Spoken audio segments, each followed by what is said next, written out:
Hi everybody, welcome back to the Literary Lounge. I'm your host, Christopher Burrows. Today I'm going to be talking about one of my favorite reads of 2019 so far, Wives and Daughters by Elizabeth Gaskell, also known as one of the best books I've read that has an absolutely horrible title. Wives and Daughters is about a young girl named Molly Gibson who is 12 at the beginning of the novel and probably about 20 at the end. It follows her with her single father, a country doctor, and it follows her life after his remarriage to the worldly Mrs. Kirkpatrick and her vain daughter Cynthia. What I really like about Wives and Daughters, a couple things I think really stand out. First of all, the characters are absolutely tremendous.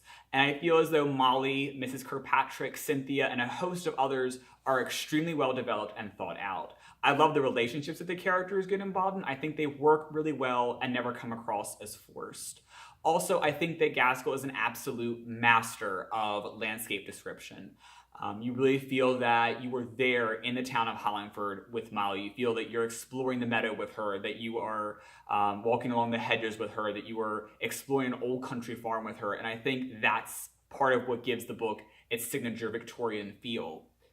But there are also plenty of things which I didn't particularly care for. One of them is the fact that this book is absolutely huge. It's over 600 pages long, but probably could have been 200 pages shorter. That's in part because Gaskell was writing for Literary Magazine, and at the time, they needed so many words for her to be able to publish her content and get paid for it. But that's painfully obvious in some of the chapters of this book, which feel very repetitive, and they don't seem to have much of a purpose in advancing the plot.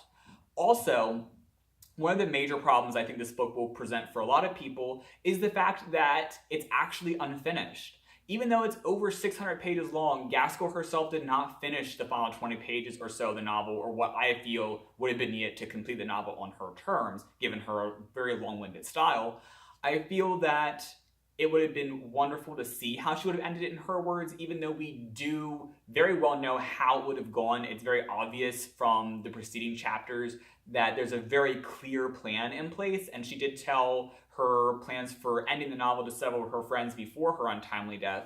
But it would have been excellent to read the ending in her words, in her language, and I think it would have been just the icing on the cake. It's a shame we never got to read the ending of Wives and Daughters as Elizabeth Gaskell would have had it. Also, there's a very odd and unsettling undercurrent of racism that I think is really inappropriate even for the time. Even though that there were still a lot of misconceptions about Africa and African people at the time, I still feel that the way that they're put down is really unnecessary and very uncomfortable, actually. But overall, I think Wives and Daughters is one of the absolute best books of the Victorian era. Despite its unsettling undercurrents of racism and its excessive length, Wives and Daughters features absolutely gorgeous landscapes, excellent character development, and a wonderful plot for anyone willing to overlook the very humdrum title. If you like this video, please like and subscribe below, and leave a comment for me. Let me know if you've read Wives and Daughters, or if you read Gaskell's more popular novel, North and South, or even if you've seen the adaptations of one of them. What did you think? What do you think could have been done better? Who were your favorite characters? I'm really looking forward to hearing from you. Thank you again for watching, and I'll see you next time.